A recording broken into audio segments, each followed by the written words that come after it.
Hey guys, and welcome back to Brexit. Brexit England, Northern Ireland, and Eastern Europe. And in Brexit England, we have the new Conservatives. The new Conservative. When you look at the Conservative Party, right, you have to wonder what the hell you're thinking, right? Because look, we've got the new Conservatives now, right? And these guys, it's like these guys are born out of maybe the Monday Club, or the Monday Club. They was there when my parents, when my parents was there. We want to give you £500 to go back to where the hell you come from. So that was them. That was them back in the day. And then understand about the Tories. Yeah, is they've been, whether they're BNP, whether they're the National Front, UKIP, I'm sure I forgot one. ERG. All Tories, all of them, all Conservatives, right? And I mean these new. I don't know what to call these people. Seriously, I have no clue what to even call these people, because you can't go around calling everybody a Nazi, even though they did have their Nazi conference a few weeks back, right? And a good few of these people who are in these new Conservatives, because these guys are the new intake from 2019, right, where they got people to vote for Boris Johnson over Jeremy Corbyn. Now, I'm going to explain the difference in policies. Jeremy Corbyn was, well, we are going to take from the richest in our society, the big, and big business, and we are going to distribute that wealth, right, amongst the people and pay for a lot more stuff or whatever. Right? Or you can go for Boris Johnson's, whereas what we're going to do, right, is we are going to get the working classes, the poor, and the less well-off and the middle classes to empty their bank accounts into rich people's bank accounts.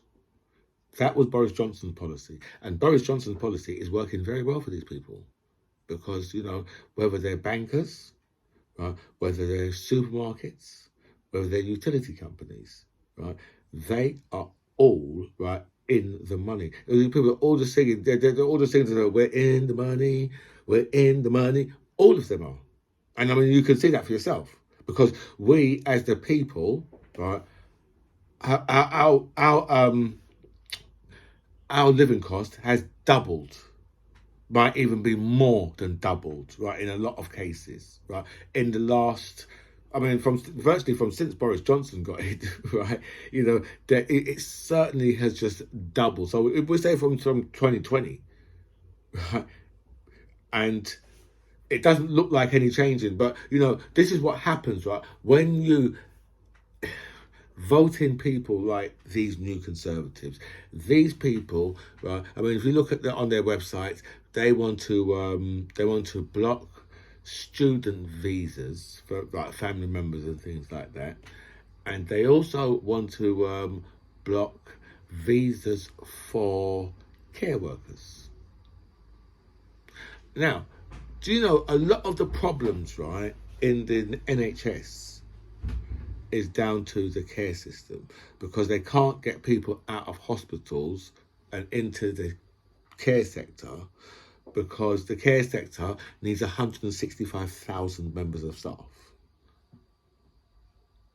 But the new Conservatives believe that British workers can do this. And, the new Conservatives, I mean, you've got Jonathan Gullis, right? A man who's 33 years old and looks at least 50. This guy looks like an old motherfucker, right? For 33 years old. But you know something? I think when your heart is that ugly, right, the outside of your body will just follow it. And I think that's what Jonathan Gullis is, right? Because his heart is just a dirty, mucky, nasty place. He's just he's a nasty character. For you to think, well, you know something, what we want to do is we want to block people from coming over here to work in our care home sector, so there's no one there to look after your nan or your granddad or your mum or your dad. That is the Britain that we live in. That's the Britain that these people will say to you, it's not racist here. This is not a racist country. But they want to implement some of the most racist policies, right, since the Monday Club, the National Front, the BNP, UKIP, because the Tory party have been infiltrated by UKIP. That's who these people are. I mean, if you look at someone like Honest Bob Jenrick, UKIP councillor, Priti Patel, her dad, I'm sure her dad's a UKIP, or he tried to be a UKIP councillor, or he was a UKIP councillor. And you think to yourself, well, really? So your dad is a... But you see, that... And they're not... You see, the thing is with people like that, they're not populist. But Priti Patel is not populist. She's just a racist. She doesn't like, people of colour. Whether they look like her or they look like me. She doesn't like them. Because she looks up to white people. That's how she lives her life. Right, so do you know what I mean? And then you've got populist. So I said populist, right? So now you've got 50p Lee in there as well. No, sorry, 30p Lee. I keep getting that wrong. 30p Lee, right? And that's Lee Anderson, MP for where the people are as thick as £1 million stack of notes. Each individual person is as thick as that to vote in that clown.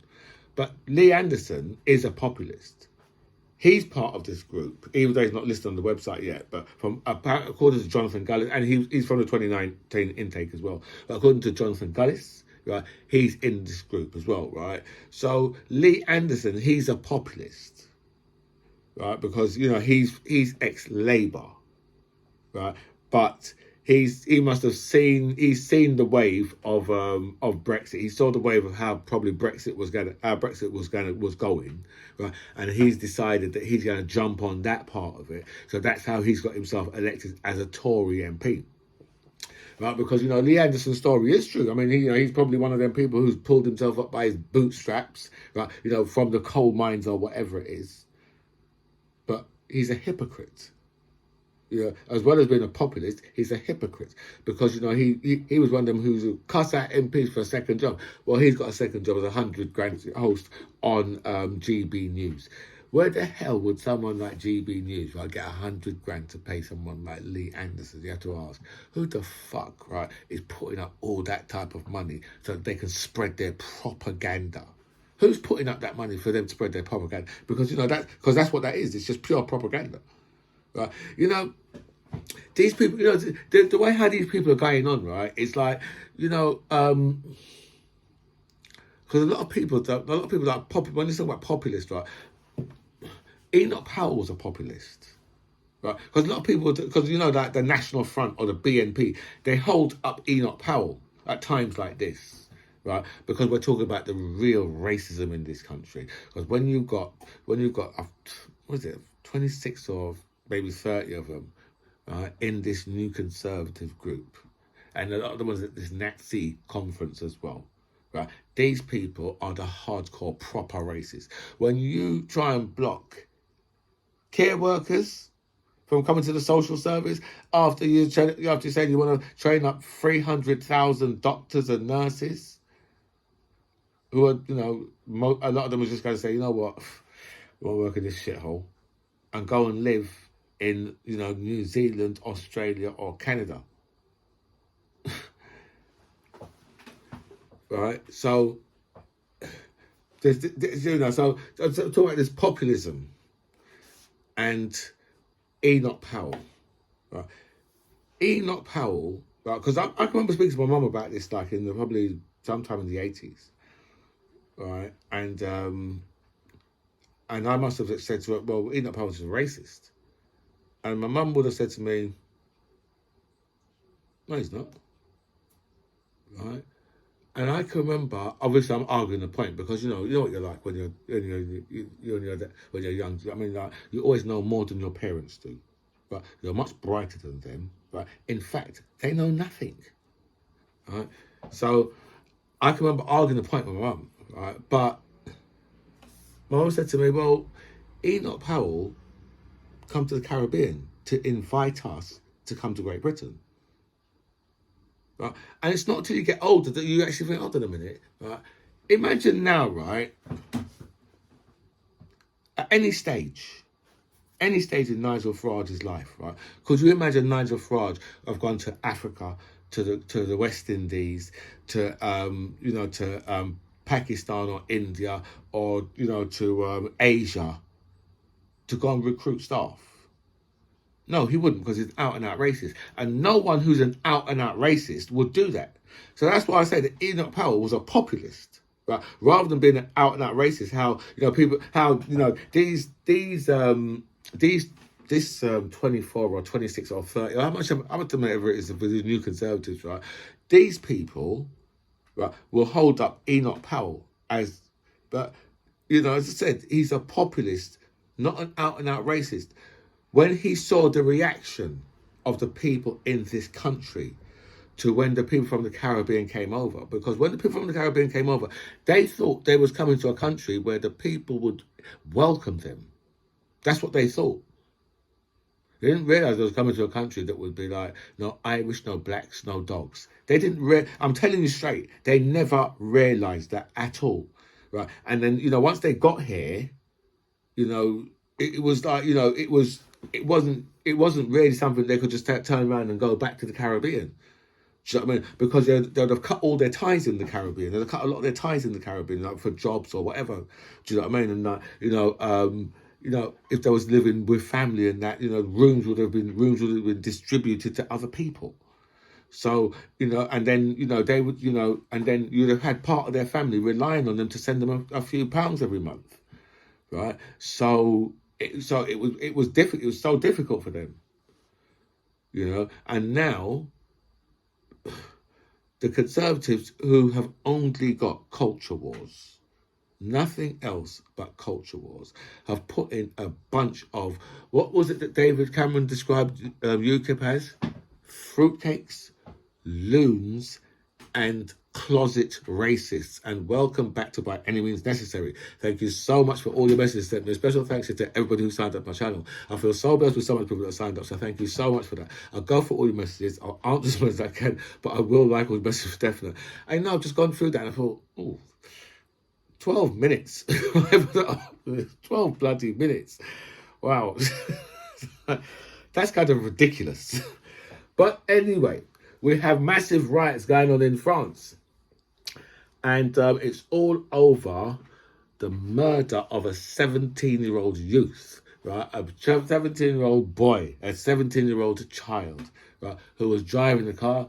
Yes, you do have to be 18 to drive a car in France. You have to have a license in France, right? But that doesn't mean that you should be murdering children because they're driving cars illegally, right? Because and I was just saying, well, something. At least that is one problem, right? For now, that we haven't got in this country, where when you're stopped by the police, right, the police officer immediately draws their gun out. I mean, could you actually imagine that?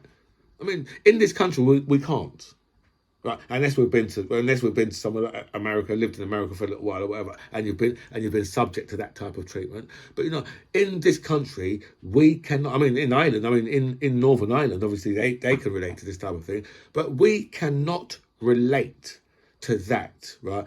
For being pulled up, stopped because you've got a busted tail light and you've got a police officer pointing a gun in your fucking face, right? Because you know what, your headlight, right? You've got one headlight out. Right? Or you're not wearing your fucking seatbelt. Could you imagine a police officer stuffing their gun in your face, right? Because you know what? You've got the children in the back, and one of them don't have their seatbelt on. So a policeman thinks it's okay to stuff a gun in your face. Right? Do you think that? I mean, how would we feel? I mean, this is a 17-year-old, right, who's being told, "I'm going to shoot you in the fucking head" by this police officer. And he probably got scared, right? Because the other police officer who's there with him has said to him, "Shoot him." There's the recording. And obviously the police have reported it completely different, right? But I think that when you have a gun trained on you, especially by someone who I mean, if a criminal points a gun at you, right, then I'd say that if you try to evade them or go for it, right, then they're more than likely going to shoot you. I mean, if you go for a policeman's gun in anywhere in the world, they're more than likely going to shoot you, right? But if you try and drive your car off, right, and the policeman's standing at the side of the car, I mean, if he's right in front of the car and you drive your car at him, then you know what?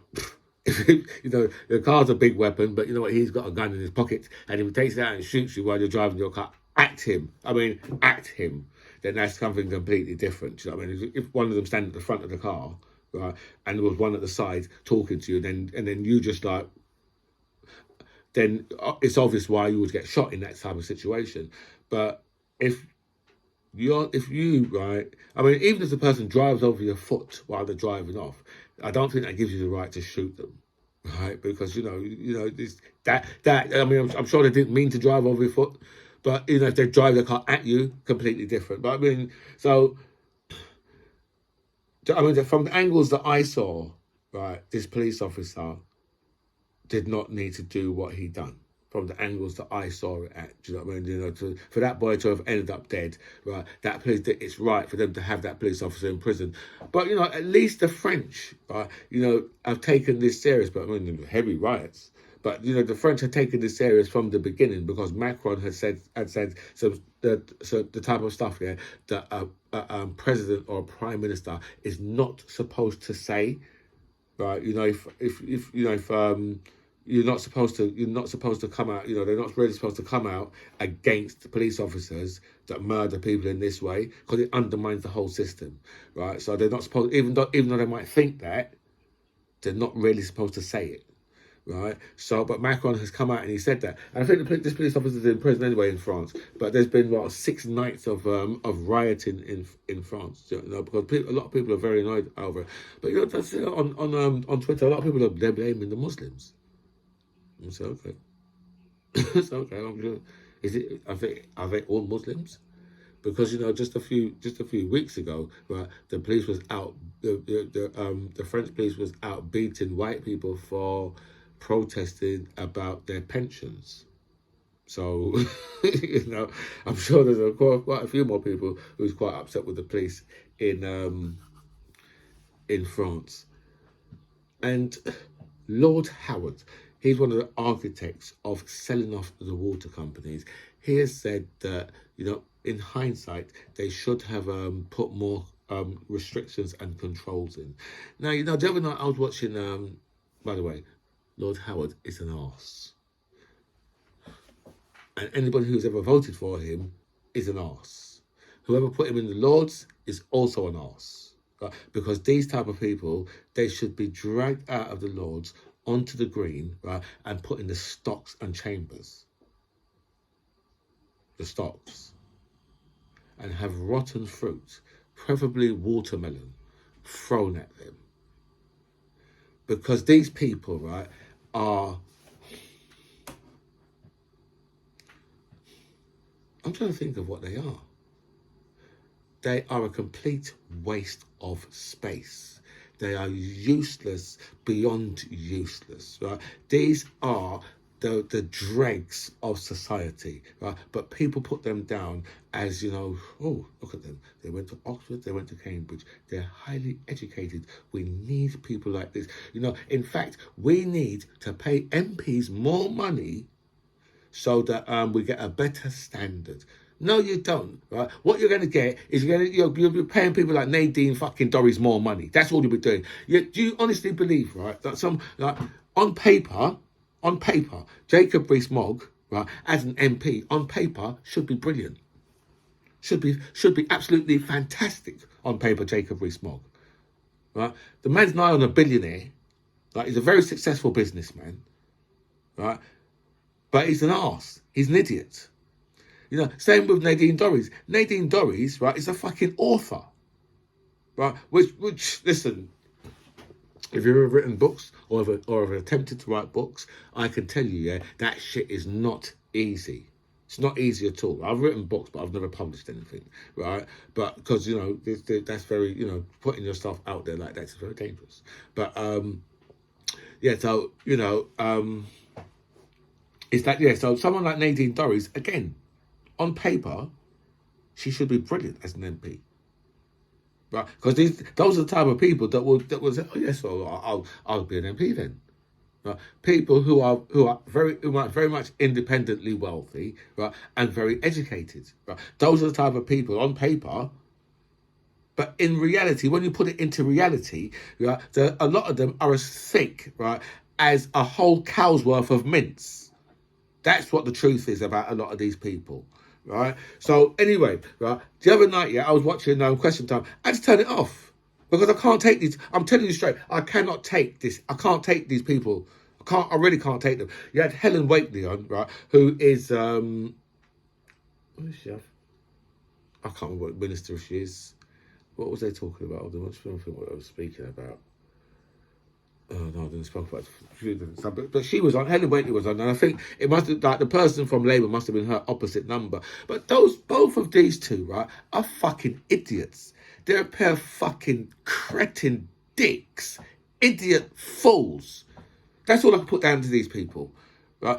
Because in the face, right, of what Thames Water have done, just Thames Water alone, or let's go with all the water companies, because you know what, these motherfuckers have put a £72 billion hole, right, in those services, right, and those services was virtually given to them, right, with no debt free, asset rich, debt free, and now you see the way how these guys are speaking. If you notice how they're speaking, it's like, well, we're going to have to take it back into public ownership temporarily. So have you not learnt anything? Have these people not learned anything? These people have learned nothing at all, because the only thing they should be saying is, you know something, they shouldn't have been privatised in the first place. Start from there, right, and then you'll come up with the right answer. Start from there, you'll come up with the right answer. But, you know, put me in charge. I'm in charge for 10 minutes. Well, until I've finished anyway. I'm in charge. How I'm going to handle them is I say to them, right, get the infrastructure, right, brought up to date in the next 5 years. Get it all done. Get every part of it done in the next. Get out the Victorian infrastructure and get, right, some modern day infrastructure in there. Get it done in the next 5 years. I think they've given them something like 15, or it's either 15 or 25. I know it was the end number was a 5, but it was either 15 or 25, right? Years to do it. I'm like, well, no. You got 5 years. That's what I would give them. 5 years. Get it done. Right? And I said to them, every single sewage leak, whether it's 1 cup, right, or it is, 25 Olympic swimming pools worth, right? I'd say it's going to cost you £10 million. Every single one is going to cost you £10 million. You need to build reservoirs, right, and you need to build more sewage works. It's that simple. That's what you need to do, and you need to make sure that you do not pollute any of our rivers, because or the sea or our lakes, any of our waterways, you do not do that. And if you do, it's a £10 million fine every single time. Every time, £10 million, because these guys are getting fined like 250 grand, maybe 500 grand, maybe £1 million they're getting fined, but that's nothing compared to what compared to what money these guys are pulling in. I would say, well, you need to suspend paying out your shareholders. I don't care what that does to your business, but that would be the rules. What I would bring in, you get that done in 5 years. No more sewage leaks. Okay, don't put sewage in our waterway. But there's no one there that will tell these people. These people have been allowed to literally take a shit and piss, right, in our waterways from since it's been privatized. And so the way how these politicians was talking on Question Time was, well, actually we don't want to take it back into public ownership for goods, oh no, it'd be too expensive. Let's say £72 billion worth of expensive, right? Too fucking expensive. What what was the other day? Thames Water was it 19 billion? I think it was, right? And so it's too expensive. No, what you do? See, what I would do. I mean, my second plan would be, well, I'll just make you go bankrupt. That's it. I just make you go bankrupt because I make sure that lenders can't lend you no more money. Right, and I will give you orders to build up the infrastructure. If you can't do it, then you just go bankrupt, right? And then we will just take and then the government just take it off of you. As simple as that. And then we could get the infrastructure done. But there's no £19 billion payout for nobody, right? That whoever loaned you that money, that's down to them. Go and ask them about that. But whoever's loaned you that money, right? But But I would make sure that you can't right get any more money in that way at all, right? Not until the infrastructure. So the money that's coming in. So the money that's coming in from us, right? You need to use that to put the whole thing back together in a modern way. Not this all these old Victorian pipes. Oh my God. I'm about 26 minutes in. And I've got these things, I've only got a couple of stories, but the first story was like, this new Conservatives, it's just like, where the fuck has this country gone to? When you've got people who will stand up in public and say, we want to stop care workers from coming to this country, when we're 165,000 care workers down. Electric car makers are still hesitant because they're on a cliff's edge because the talks have faltered. They've been having talks. They were having a lot of talks with the British government and I don't know, probably someone from the EU. Probably not anyone important because the EU have got important stuff to do and they're not at Britain's beck and call. So so for them to get a meeting with von der Leyen or anyone like that, then they can't just grab them. They can't just grab them just like that. So they're probably talking to some minions in the EU who are just not really playing ball with Britain because I'm just trying to think of because the EU hold all the cards. Would that be correct?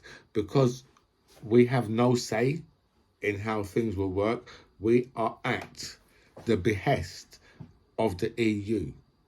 And if they say to us, all right, jump off this high roof, right, but what we'll do is when you're halfway down, we're going to chuck a parachute down to you. But you've got to do that. That's what we'd have to do. 66% of people in Northern Ireland believe that they are worse off since Brexit.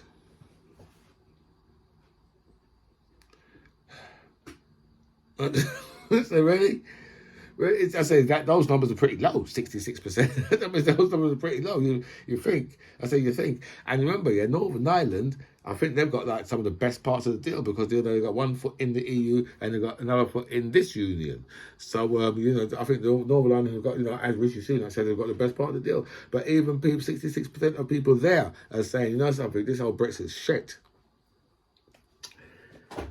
And more people want to rejoin the EU than want to stay out. I think that was something like 57% of people. I think that's directly in this country. Yeah, because people believe, right, that leaving the EU has raised inflation, and they would be absolutely correct. EU inflation has fallen to 5.5%. Well, ours is, what's ours, 8 point something, I think, still, right? So, theirs has fallen. And, already Britain likes to already put itself with the EU as if to say we're on par. Our 4 nations against their 27 plus 3 EEA. Nigel Farage believes his bank account was closed because of Brexit. I said, well, they took their time, didn't they, Nigel? You mean to tell me they've taken all this time to close your bank account, right, after 2016 or 2019? Which part, right? They've taken all this time to close that, and I think he's been to several different other banks who have said, no, we don't want your money. But you see, the thing is, right, what you've got to understand about a lot of this, right, is that, the banks won't really tell you the reason why they won't give you a bank account or they'll close your bank account down. They don't really tell you, and they're not obliged to. And so it won't really come out in the media what's actually happened. So obviously Nigel Farage has taken the opportunity to blame Brexit. But you see, you got to understand, there's a lot of people who have got pressure groups and things like that. And what they do is they block up emails, right? Because if you've got a group here who've got the ability to send you 2,000 or 3,000 or 5,000 or 10,000 emails every day, right? Because they've got people, they might have 100 people sending out 100 emails to one company. It might just be like, they might have a group where they've got 1,000 people in the group, and they've got 200 active members who every day will say, yeah, listen, I will send 100 emails every day. So it might be like 100 emails just to BLM, right? Or you might have Jewish groups, or LGBTQ groups, and they just crowd your email, right? Or they just crowd your phone lines because they don't like who you're advertising with, right? Or they don't like whose money the bank is holding. So you see, because remember, banks don't give a shit. Banks hold money, right, for some of the most evil people in the world, right? Whether they could be mass murderers, right? International drug barons, right? Because I would put their money, right? So banks hold money for people who society would look at and say, why are you holding their money, right? But nobody goes after them type of people. But when you've got people like Nigel Farage, right, or and then so people will go after. I mean, if Nigel Farage has got any, advertisers during his show, right, if he upsets people, then people might get onto his advertisers during his show and say, what are you racist? And they just send you out. And if you're getting 10,000 of those emails a day, right, you'll soon want to stop doing business with that person, because that person is causing harm to your business. So that could be another reason as to why they said to Nigel Farage, no, right, we don't want you banking with us anymore. Or, right, a lot of people are saying that it might be down to some filthy Russian money that Nigel has been getting. Anyway, guys, look, I am so far over on this video, and this is like Monday.